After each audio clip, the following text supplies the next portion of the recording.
Yan, let's make lumpiang Shanghai or spring roll. So, ayan, meron akong, yung sport worth $30. Kasi ko lang yung tubig.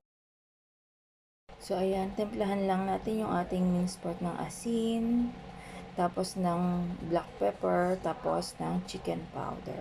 Para lumasa sa karne. I-mix-mix natin para lalong kumapit nga yung lasa sa karne. After mix, ilagay natin yung iba pang ingredients natin. Meron tayong carrots.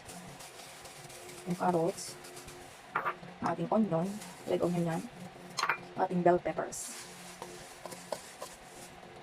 And then, syempre yung ating celery.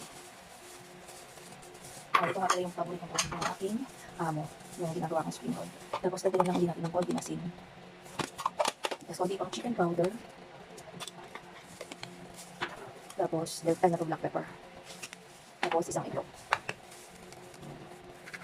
Tapos, mix-mix lang natin. Nakagwantis naman ako kaya ginamit ko na yung kamay ko. Yan, i-mix lang natin siya hanggang mag-incorporate na lahat ng ating ingredients.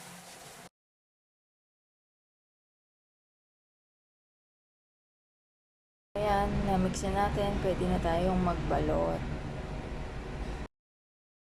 Ayan, magbabalot na tayo. Ngayon yung isang square, natin ko lang sa gitna pa triangle. So, ayan, ready na yung ating spring roll para iprito.